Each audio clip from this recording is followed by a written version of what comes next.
Seti, welcome back. How are you doing? I'm doing great. I'm doing Yeah, great. It's always good to touch base with you. How are you? I'm good. I'm doing really, really well. Yeah. Gratitude just continues coming in spades for me. And I've found that when you have gratitude, even if you can't quite see it or feel it or touch it, it'll come to you and a lot quicker than you might realize. I hear you. When you don't have expectations and you just have gratitude, it comes. So, That's right. Yeah. Speaking of gratitude, there's been a lot to be grateful for lately. I don't know if I told you this, Adam, but in the last month, at least a 4 week time frame, I've gotten messages from um, a brother-in-law, well, actually my sister, on okay. behalf of my brother-in-law, who was in a major car accident, Mm. totaled the car. So he was in hospital for a little bit. Big scare there. And then And my is brother, he okay? Ever is he's he okay. is Yeah, he on is he on the actually, mend? How much damage was it, if you don't mind me asking? uh, quite a bit. From what my sister has mentioned, a couple of cracked ribs, Wow. and a collapsed lung. So it Yes. was pretty scary there for a moment, but he is not in the hospital anymore. He's recovering at home and is doing really well. So uh, something to be very grateful for is to have him still here, as Yeah. well as my brother, who is a couple years older than me, went in for surgery. Has had in recent years has had some pain in his neck slash back area.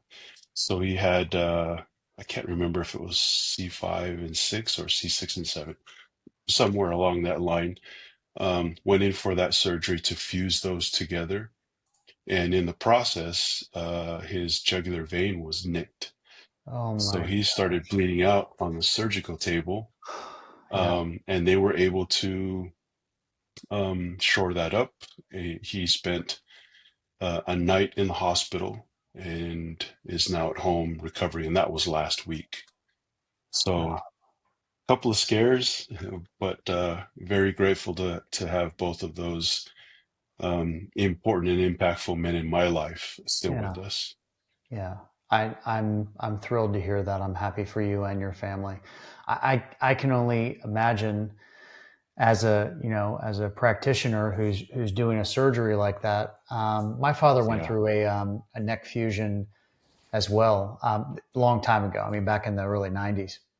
Yeah. And I can just imagine as a surgeon walking out, explaining, what happened, which maybe that's rare, but when it happens, I mean, how to explain that and how to try Yeah. and, um, this, so this brings me to a topic I want to ask you about, and I think we've touched on it. And this is how this works, right? We get on and we're just going to let it rip, and now I feel like I've got a lot of things to ask. Shocking, Yeah.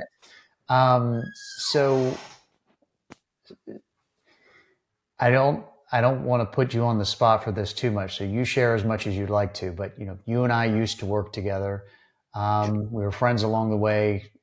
My perspective, we've gotten a lot closer, since then. So I'm thrilled for a lot of reasons that I, got laid off, but you're one of the reasons. And so you and our interactions, I think back to when we first started working together and you had gone through a loss, and I'm not going to give the details. You can if you want to, but I think back to me being a new manager during that time and trying to be there and supporting you, and just how I've talked about this before with you, just how calm you are, how much you approach things. you know I can't tell the stress that's internally, or maybe it's just non-existent. And just over time, the way I have heard about things that maybe you or your family or others have gone through, you just seem to take it in such a stride. And maybe that's your closeness to God, and maybe that's your closeness to your family and just how you handle it. But do you do you write about that in the journals that you've written? Do you think about that? I mean, I know you're a a highly in tune, emotional person. You've talked about your mother before, so I'm sure there's things under the surface. But the calmness that you approach it with, I'd love to hear about that to the level you want to share it. Can you tell me about that? Yeah, absolutely. I think for me, it's multifaceted. Okay. And I think it might be for many people, but it's all centered on my faith. You talk about me being very, um, I guess, for lack of a better term, stoic in those Yeah. situations, Yeah. because, but on the outside, it looks like okay, he's dealing with it okay. On the inside, I tend to be a very, um, I don't know how to even say it, but I tend to keep my emotions under the surface, mostly for the people that I'm surrounded by. Right. Um, To protect them, to support them, to yes, you mean to allow others to fall apart that you care about, you keep it together. Would that be a exactly, okay? exactly, and that has to do with um, my culture and the way that I was raised. It has to do with the culture within the home that I was raised in, and it has to do with how my strong faith in God, as you mentioned. Yeah. So, breaking those down, Polynesian culture or Pacific Island cultures in general, uh, it, it- many people think it's a male-dominated society, when in fact, there is a huge role of mothers, females, within Yeah. our culture as well. Um, and it's the females in our lives that really build us into the men that we are. And they're the ones, believe it or not. Uh, I often hear this term toxic masculinity, Right. but in the islands, we don't consider it toxic masculinity. I may be wrong, but this is my take on it. Yeah. The females in my life in particular were the ones who would sit me down or my brothers down, or any of us males in the family who weren't living up to quote unquote male stereotypes Right. of providing and getting out there and just doing the work to take care of families financially, physically, etc. It was the females that would sit us down and say, "Hey, what are you doing? You need to figure this out. Get your Right. stuff together so that you can help our family grow and thrive in this world." So, but it was the men in my life that were the examples, the physical examples Right. of what I needed to be. And part of that, when we're in mourning, was that men were to uphold this standard of, um, Stoicness. yeah, Yeah. and strength, so that when people are struggling with things, children and women, they could come to you as a source of strength in those moments of difficulty. So that's kind of where my upbringing plays into this, but it Yeah. also is in later years it's become more of a spiritual thing for me more than a temporal or physical thing. Yeah. I rely heavily on God to get me through those difficult times because my family is relying on me for strength in their difficult times. I appreciate you sharing that, and I always find myself drawing correlations to you and I, which again, for everyone who hears this, maybe if they've seen other ones, maybe they haven't. That we look different, right? And then there's probably an assumption or expectation, well, we grew up different, and that may be true, but there's correlations that I see in what you're saying and what I'm saying, and now I have a little bit of pause where I don't think I really thought about the culture that I grew up in. I just thought about the people and who I was and how I fit or didn't fit into that. So what I mean by that is my grandfather, who's now left this realm. He's on the other side and has been for a couple of years. He was very stoic too. He was short with his answers. He took his time. He was patient.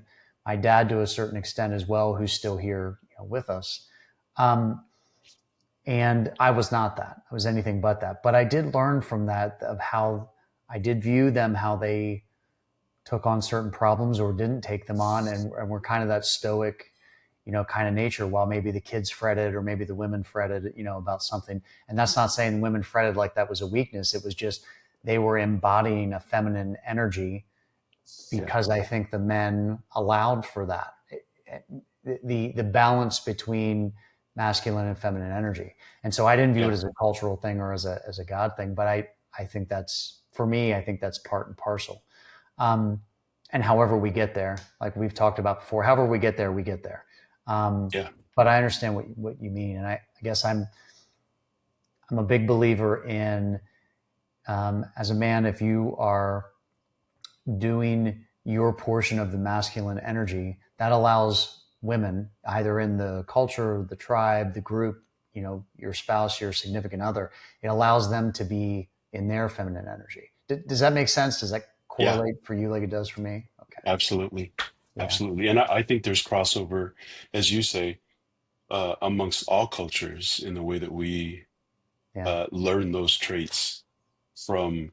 But I also, I'm not a scientist, definitely, obviously, but I also believe that there is part of our DNA that just comes to us naturally when we have that, when you say the difference between masculine and feminine energy.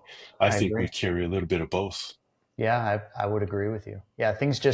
things come natural, and then I think the human inclination often seems to be, okay. Well, where did I get that from? And they think we think linearly. We think, okay, well, what was my upbringing, and how was this, and how was that? I think you bring up a great point about DNA, genetics or otherwise. Just as Yeah. humans, there's some things that are just naturally instinctual, and we don't, I think, as a species, if I can say it that way, we don't always think about that. Yeah. For me, I think I know I get comfort from that you can feel something innately within you. And I'll go a step further, that if we are each a piece of God, which I think many of us believe, I know I do, I know you do, if we're all created in that image of whatever higher power we believe in, either from religion or just in general. Yours is religion, mine's more spiritual, whatever you want to call it. That's all within us. And so we don't have to look any further than here Yeah. to find Yeah. that. Yeah. Yeah, that's huge.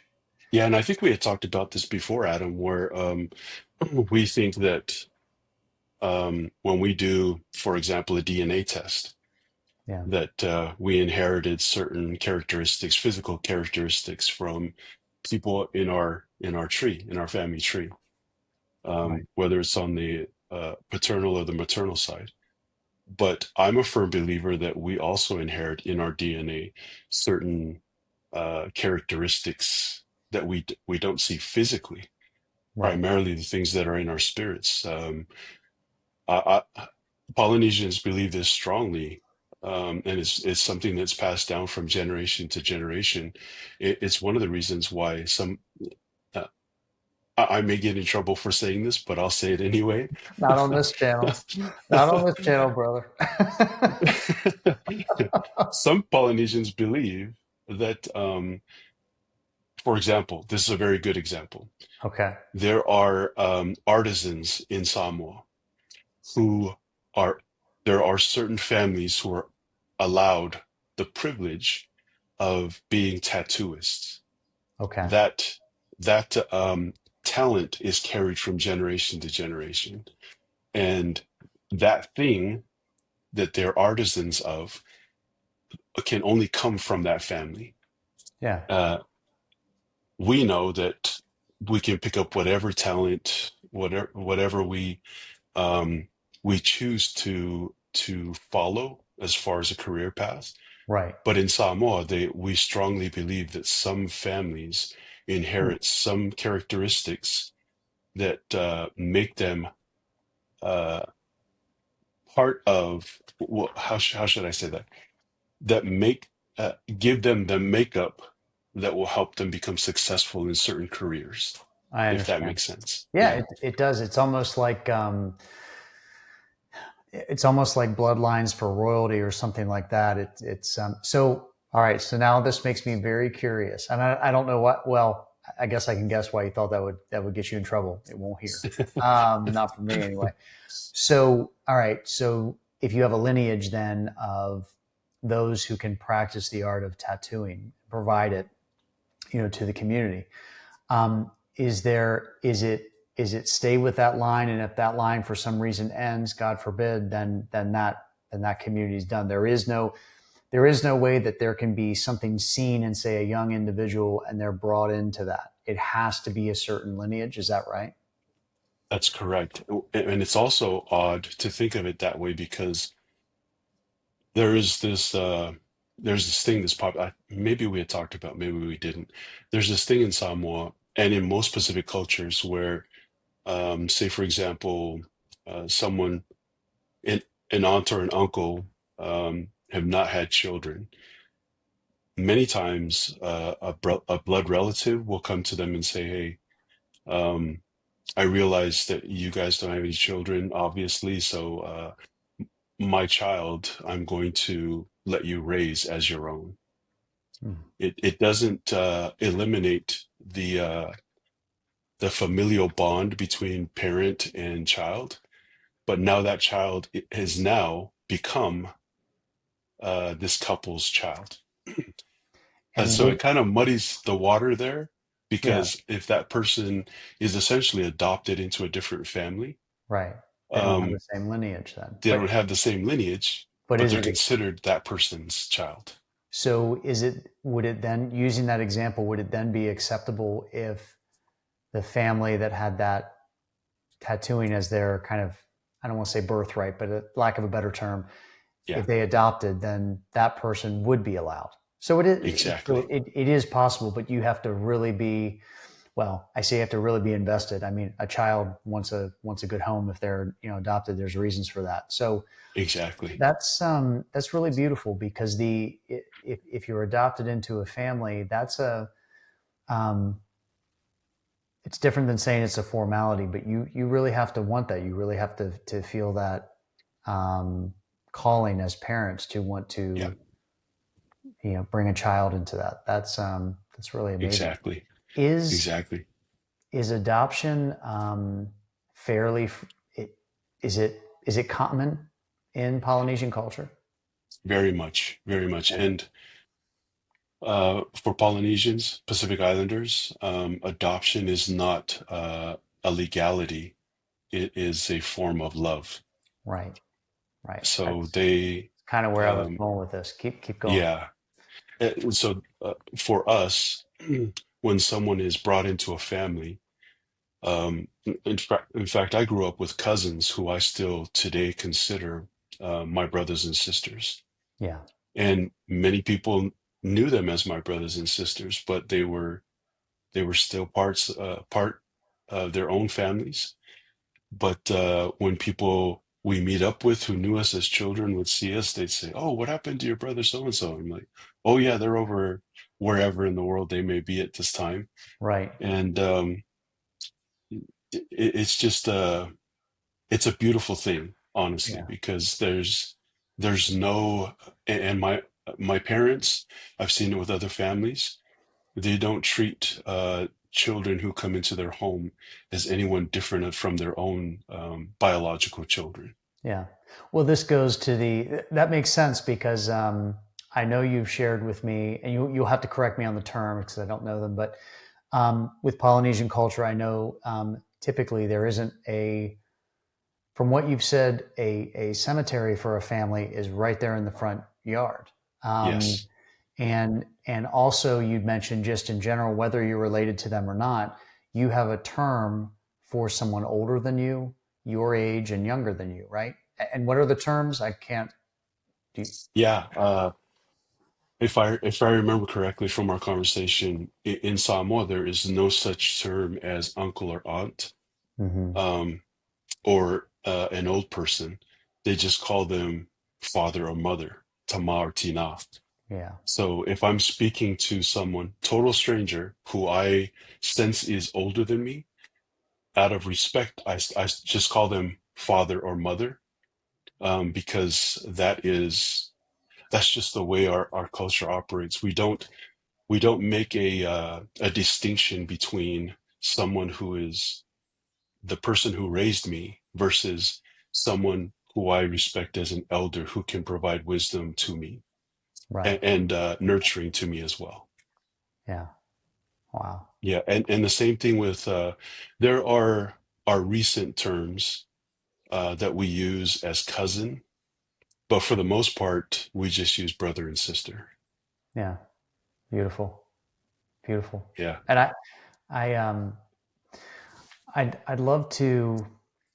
I'd love to see more of that just in the world in general. yeah, I don't call too many people sister because I feel like that's I'm not quite there yet, but I call many men brother. yeah, Especially when I yeah, get to know you to a certain extent because um, but I guess I'm just thinking, trans um, moving past cultures. I think those words matter, I guess is my point. And yeah, that when you use definitely, those kind of words, it's an endearing term because you're caring about a person on a level of a brother or a sister or a parent. And I really think that that helps. It might not consciously really make sense when you're doing it, but I think at least subconsciously it does. For me, consciously it does. You get to know for sure. someone, you can consider them an extension of your family. Yeah, Yep. very cool, very cool. Is there anything else you wanted to share, kind of just on that that's come to mind or that you've thought of now that I've asked you some questions right out of the chute? No, no, not really. I'm sure that it may come up again, but that's well, I'll just mention this last thing. In a lot like um, Spanish or other languages, Samoan and Pacific Island languages use um, a gender pattern in their words. Yeah, yeah. And one of those words we use between males and males is uso, which means brother. Okay. But when I speak to my sister, she is my tuafafine, which Mm. is the male to a female relationship. Okay. So The it's same not thing even a with brother girls. sister. So it's not even a sister equivalent. It's actually from a brother to a sister, as opposed to a Yeah, sister to a sister. Very a cool. male female relationship. And it's the same thing in the reverse order. Sisters call their sister uso, whereas a sister to a brother will call her brother tuangane. See, okay. I'm not going to put my hand up to show the chills that I have with this because I do that too much on this podcast. People are like, "All right, we get it. Yeah, we get it. You're tuned in." Um, but the level of respect that I think that carries, that would solve my riddle that I just told you about. When I call someone sister, and I'm not sure if they, you don't always know how people, accept you, and you should still be you, but you want to be respectful of that. But Yeah. when you're saying it in the way that you are, a sister to sister or a brother to sister, when you're talking with them, that already carries respect because it's already in your language. It's already in the dialect and the words that matter. Um, Yes. wow, Yep. very Yeah. cool. And to go to another level in the brother-sister relationship, Hmm. um, whenever we speak in terms of a brother speaking of a sister, she's Yeah, held in higher esteem to me as her brother, right. uh, versus because in our cultures, especially, I'm speaking specifically to Samoan culture because that's what I'm familiar with. When a sister marries, many times that sister will move to support her husband wherever he is. Yeah. And there's a specific term for that in Samoan culture. Often, well, not often, more often that is the case. What Hmm. is more rare is for me, for example, if I were to move to Jen's family to support and love her family as opposed to mine, Right. there's a specific term for that. And um, you're I don't know how else to explain this, but if you're in that situation, many times you're considered a second class citizen. Wow. because you didn't stay to support your family. You came to support your wife's family. You got to be very dedicated then, I bet, my You have to friend. be very dedicated. In the immediate translation, you are a second class citizen. But if you stay there, you're committed, you love your wife and her family as if they are your own. Right, In time, you become elevated in status right. because of you're not a blood relative. You were mistreated in many ways, but because you stuck it out, your station is now elevated amongst us. You've got to pay your dues or earn your dues, whichever way you Exactly. want to look at that one, more positive or more negative. All right, so then this brings me to a question. All right, so I do that. Say I in your culture, I go to my wife's family and I'm supporting them, and I accept that it is going to be a little bit of a rough go for a while, and I'm not there for that. I'm there to support what I think is important. A child is born, and it's a son. Does Yeah. that son carry the second class citizenship, or because he shares that blood with the family that is the the bedrock there, is it only stay with the generation? Like, would it only stay with me because I chose to do that, but then my son is blood already, so it doesn't matter? Would that be how it works? Yeah. Yeah. It's an interesting, it's funny that you bring that up because it's the situation for me with my mom's family. Okay. Because I don't share the same last name, my last name is different. Yes, I'm a blood relative, but you don't carry the paternal line in Hmm. our family.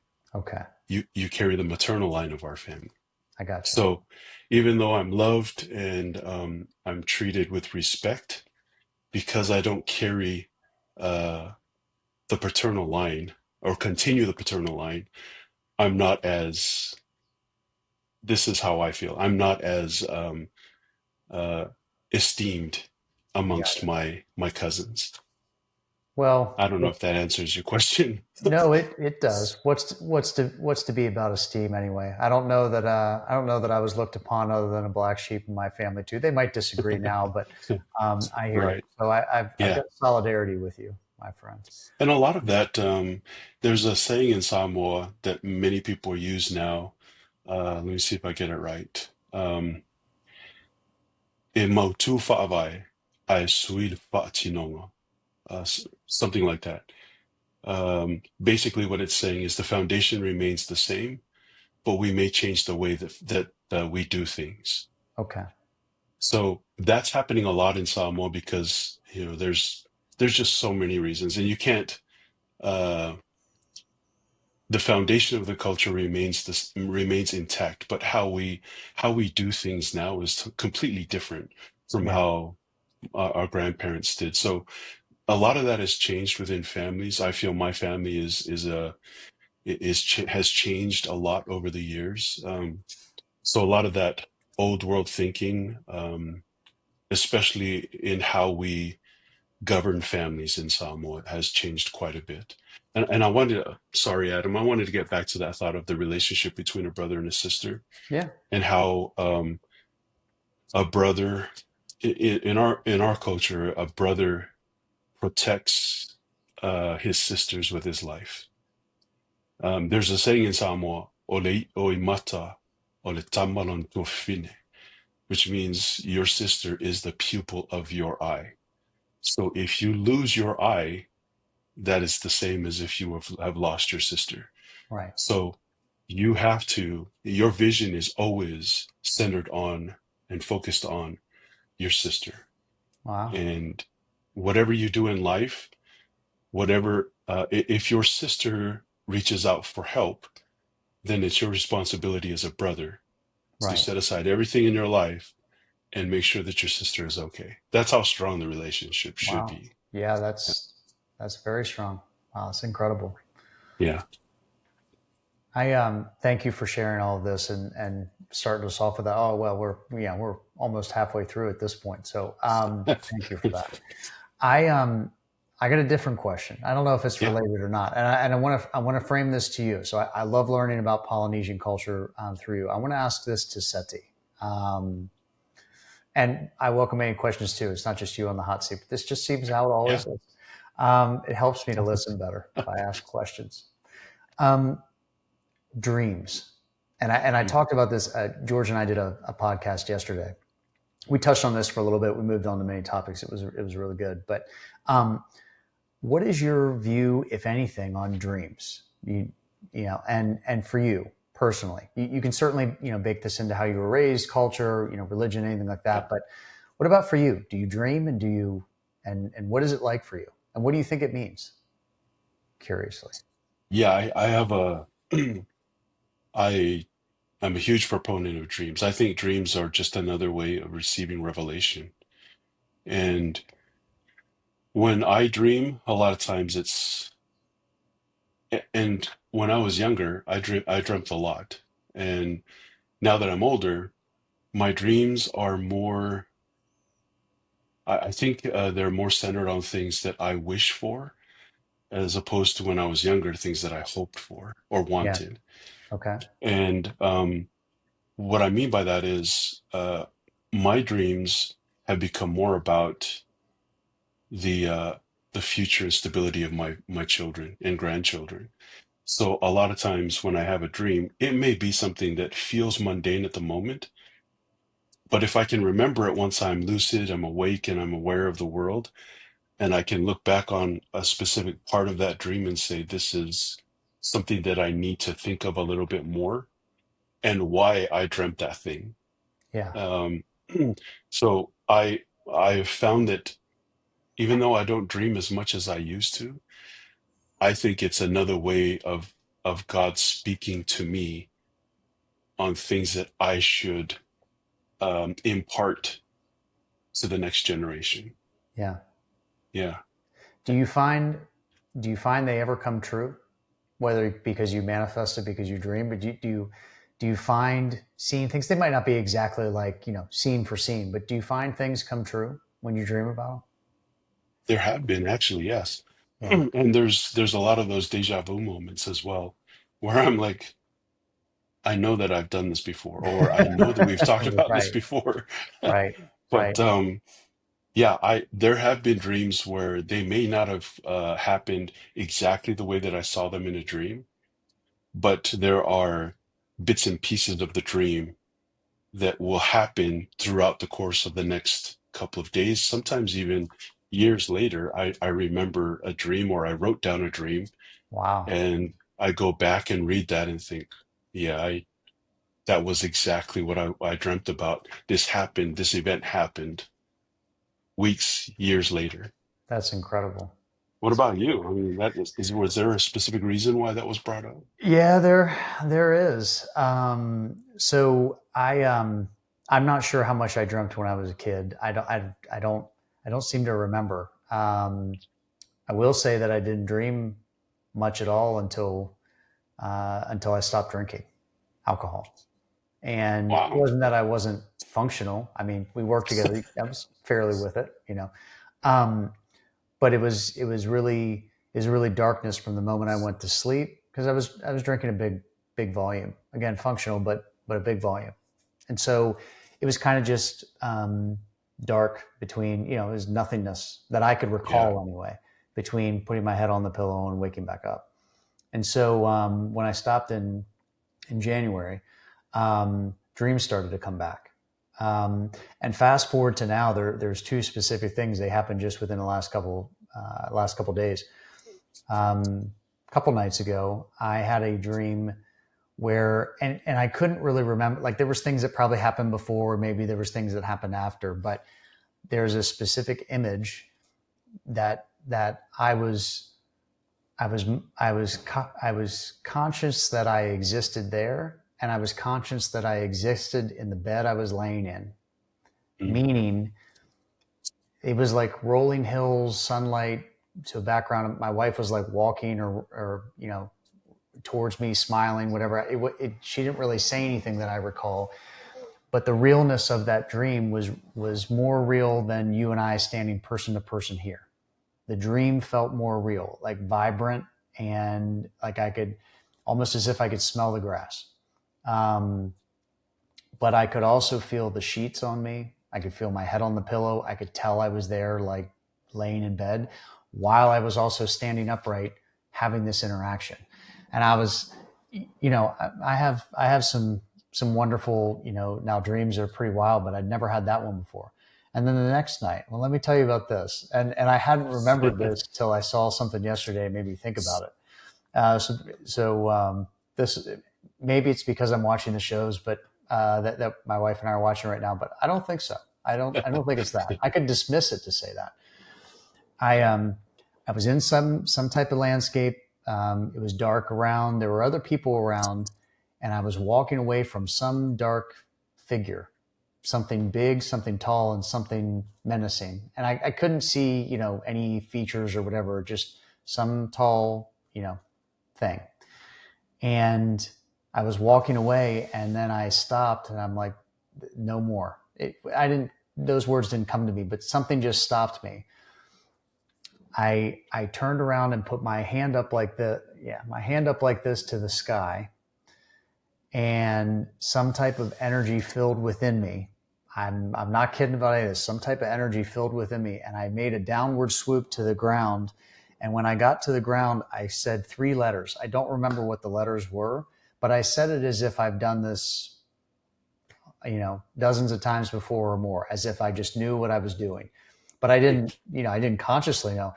I said these three letters. When my hand extended to the ground, it was like a charge had gone off, like an energy charge, and it went right to that thing, and that thing dropped. It might have disappeared, but basically I immobilized it or whatever. And then I woke up, and I'm like, and I was trying to think of what those letters were, and I couldn't. But just those two things happening back to back, which again, it's only been a couple of days, so who knows? It kind of, I enjoy being awake, but I enjoy also when I get to go to sleep. And I go to sleep in meditation or in prayer, and Right. I don't think those dreams are nonsense. Actually, I know they're not nonsense, not for me. And that might sound really out there for some people, but um, it's been really, really beautiful. Um, Yeah. and very cool that I was in a dream, that I could tell it was a dream. I knew it was a dream, or I knew I wasn't here, but then I also felt here.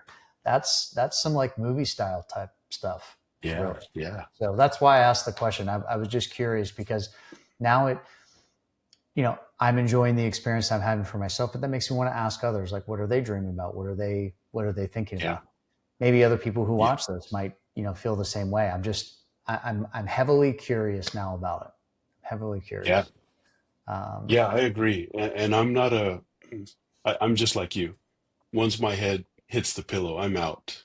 right. And I think there's a correlation as well between the time. Maybe there's studies about this, but I use a lot of devices that help me with, understanding my sleep, REM, and everything like that. Yeah. I've noticed in the days, and I've watched this, I've noticed in the nights where I'm in deep REM is usually when I have a dream. Yeah. Because I'll go back if I've dreamt that night in the morning, I'll wake up and I say, I wonder how deep I was in sleep, Right. and it's usually in those situations. Yeah. Um, so I think there's a huge correlation between that period of I'm very active during the day, and then I'm out at night is when all of the inhibitions are gone, Yeah. all of the stress, and you're just feeling like in a totally different place is when those, to me, is when the dreams will start to occur. And I haven't had a lot of dreams lately, but this is why I believe in dreams. Yeah. There was one instance where I dreamed it was in a family setting in a building that I'd never been to.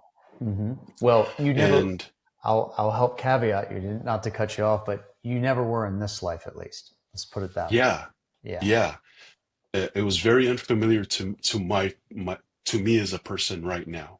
Right. And I remember I was with Jen, a couple of the kids, and a person approached me and we had a conversation. Never seen this person in my life before. Right. Did they Like, feel but like, familiar though in the dream? Did they did feel familiar? a little bit, Okay. a little bit to the point where I wasn't I wasn't off guard Right. or taken aback by the situation because the things that we were discussing, if I recall, I don't remember the conversation, but I remember that it got a little heated. Okay. So when I woke up in the morning, I was like, man, I'd never seen this individual before in my life that I know of. And he's asking me some pretty personal questions, and it didn't feel right. Mm-hmm. Well, I ended up meeting that person face to face. I What? remembered the face and I remembered the voice. Wow. So when I met him, I thought, oh my gosh, what I and I remember recalling or saying to him, I think you've had these situations because I think you had mentioned this before. I remember thinking in my mind, and this has happened so many times, I know you from somewhere, Right. but I can't remember Yep. where. And Yep. the person on the other end will say the same exact thing. I'm like, man, this is really weird. Right. I feel like I've known you forever, but I have no clue how to make the connection. That's right. Anyway, that person is a good friend to me now. Did you tell I did you tell him about the dream? I did recently, and he thought that's such a bizarre thing that Yeah. I mean, we have no mutual connections at all, and Huh. yet here we are, good friends now. Yeah. That is amazing. Yeah, Yeah, but I haven't had that. I've had familiarity where I just if I'm full of gratitude and compassion and just love for people in general, like everyone looks kind of familiar. yeah, But whether it's just because of how I'm feeling or whatever. But yeah, yeah. wow. I did tell him I'm waiting for that moment when we have a heated conversation. Well, if you know him well enough now, maybe the personal questions won't feel quite Yeah, so much like jabs. But yeah, wow. Yeah, it's you mentioned about sleep and about having a device that you can tell if you're in REM or whatever else. Um, there's there's a line of thought that souls, that each of our souls don't rest, that our body needs to rest. This yeah, fun little avatar we're running around in that gets old over time, that needs rest, but our soul does not. So if you achieve that kind of sleep, it goes wherever it goes. I have theories, yeah, but I won't go down that path. But right now, but yeah, I think there's a lot of work that is done on ourselves um, internally at a soul level when our physical bodies are resting. I think yeah. I I think agree. very possible.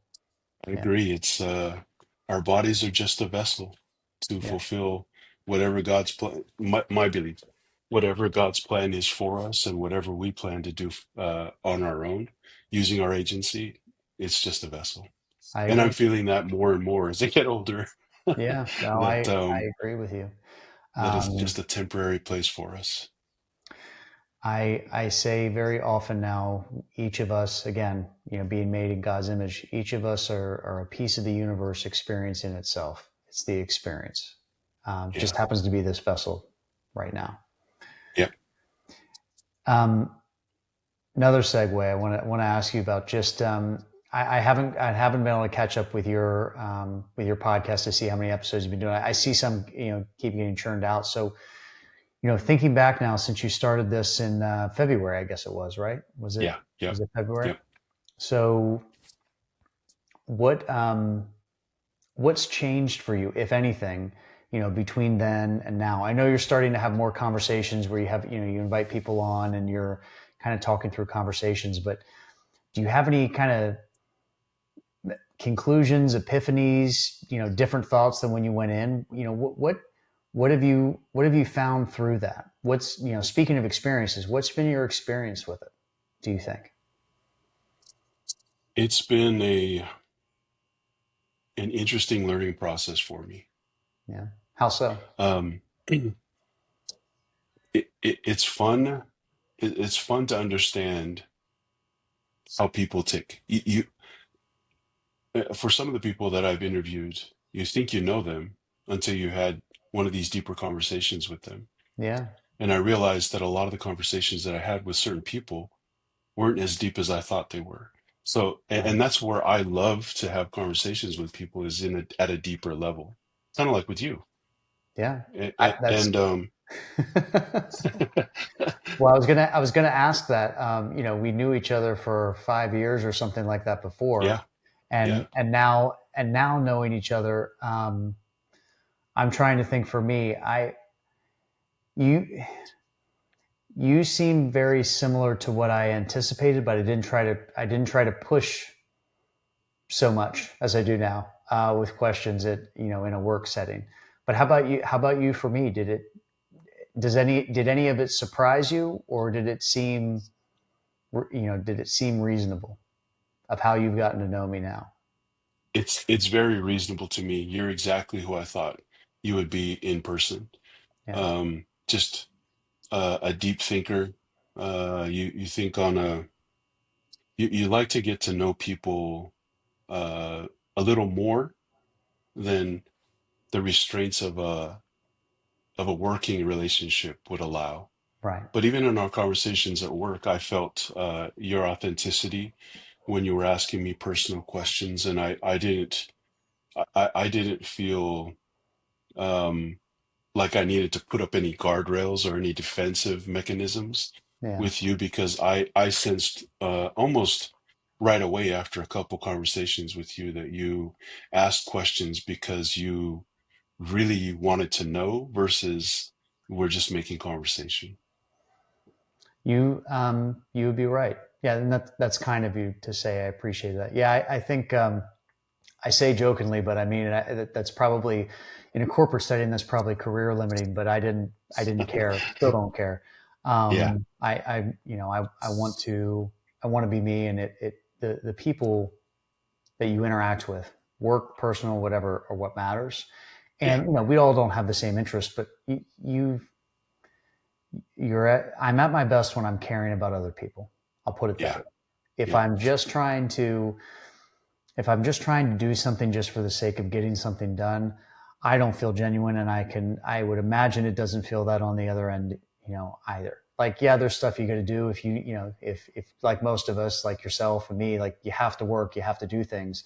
But if you don't embed some type of human element to it that feels authentic, which I know can be an overused term, then I'd ask, what's the point? I mean, yeah, what's the point then? exactly, What would be the point of the experience? And exactly. yeah, Yeah, so that's one of the big things is just having conversations with people on a deeper level has been remarkable and interesting to me, but also understanding how the world is evolving so rapidly around us and having conversations about things that 10 years ago we never thought would right. would be a reality. In fact, today's episode was just well, this latest episode was just uploaded today, and one of my sons is in the technology space. He's a data analyst. Brought on one of his good friends, so we had a good conversation about the way artificial, because this is a big thing in the world today, artificial That's what I intelligence. saw. I saw a prompt. I Yeah, found myself on YouTube, which is not often, and I saw something about AI. So yeah, uh, share a little bit with me. I know we're almost at time, but I'd like to hear about that. I mean, yeah, some people yeah. some people in this world are really scared. They're like it's the greatest thing ever. Somewhere in the middle. So yeah, where did you feel that conversation led you, and the people you were talking to? I needed to make sure that I wasn't too far off base with AI. I understand where it falls within the context of technology in a working environment. Right. So this And is that in a has, personal environment then. It was this you were is in a talking. personal, Yeah. yeah, how, Tell me. I how can't we wait can to hear. still, how, or does AI affect our ability to feel spiritual things when we are pushing everything out as far as content, etc., through an AI lens? Yeah. So, does AI affect my faith in God, or does it enhance my faith in God? And Right. we came to a really good midway point, I guess a neutral point on where it is. We all understood that AI can help us understand or relate information Hmm. to people, but we have to be very careful about the source of truth. Yeah.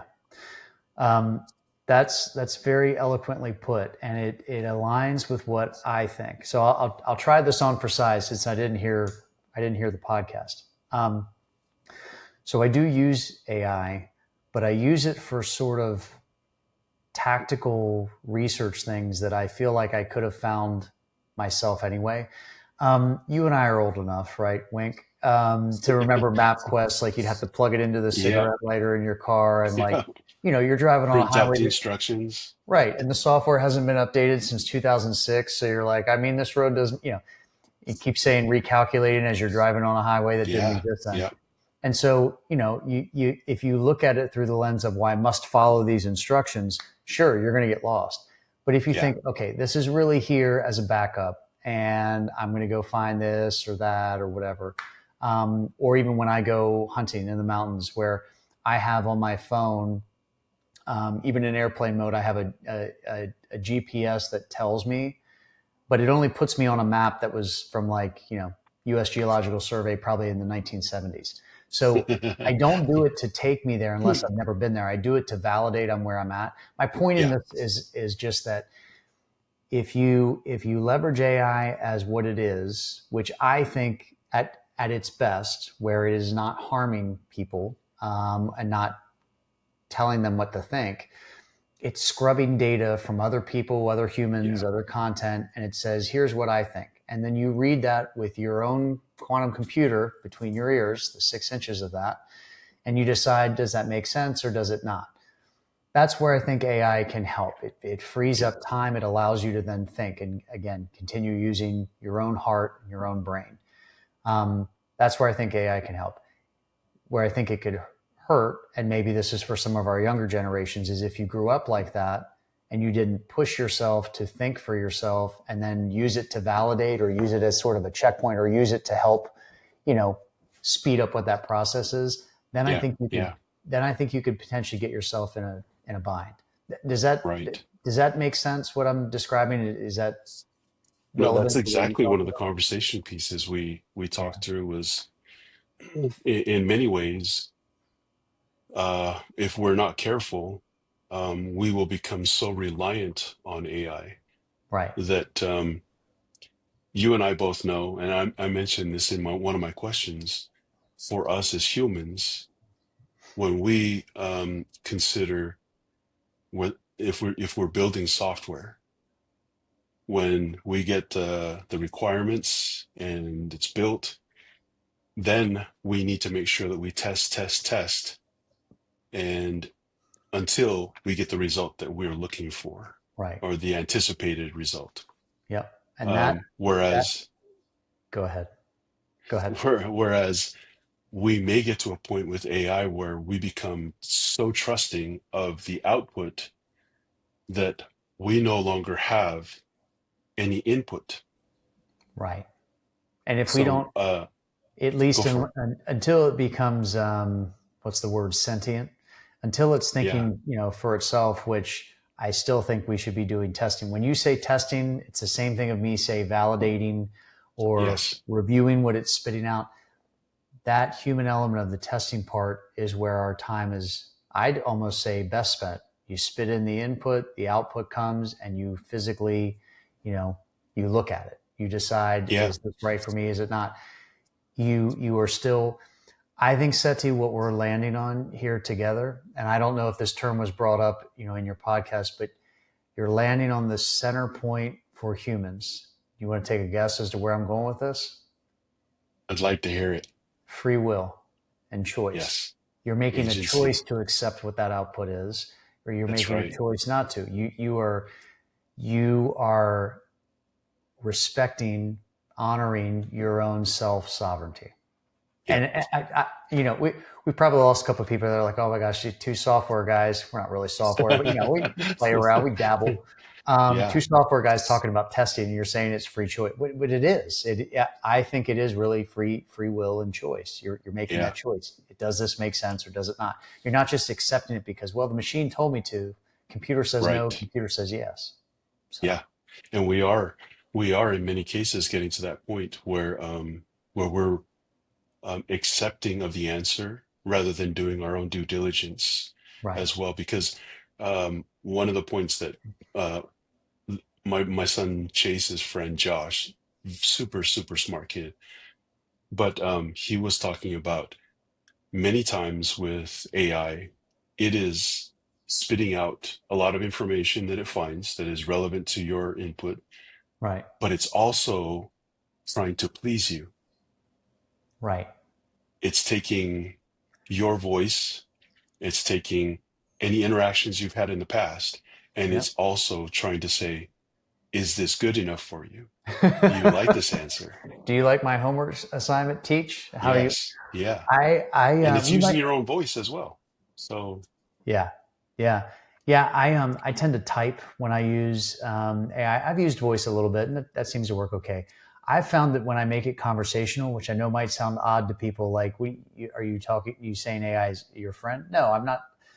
I'm not physically saying it's my friend, but I sort of try to pump it up a little bit, and I tend to use Grok that's in X. People yeah. have opinions one way or the other. Everyone will, Yeah. but when it makes a mistake being that's not what I asked for, or that's, I'm validated. I'm like, thank you for doing this, but this is not what I meant. And sometimes I'm Yeah. even more stern, and it will apologize to me. And I have created scripts, just questions, just a fancy term for a question. And I'll ask it and I'll answer it and I'll say, that's not true. You're lying to yourself and to me. And it will apologize and say, you're right. And it comes, in those Yeah. situations, it's come back in a couple seconds and said it. And I think someone might have wanted to have an algorithm or some other code, I don't understand it, that wanted that answer. But as soon as push comes to shove and you say that's not the answer, that's not correct, it it It diffuses it. backtracks. Yeah, Yeah. it's like, oh yeah, you're right, I missed that. I'm like, no, you didn't. No, Exactly. you Yeah. didn't miss it. Exactly. And that's what one of the points that we came, or conclusions that we came to is I mentioned you have to be very careful what your input is as well as the output, Right, because it'll go out and collect as much information as possible. But if most of the information that it connects with is something that is um, against your opinion, right, it may not tell me that. It may right. say, I want it, instead, I want it just like we do in software. I want you to give me the pros and cons of this That's right. that I'm trying to give you, right? Yeah, My gosh, this hypothesis. right, I want you to give me the for and the against so that right. I can make a decision for myself. It doesn't really do that.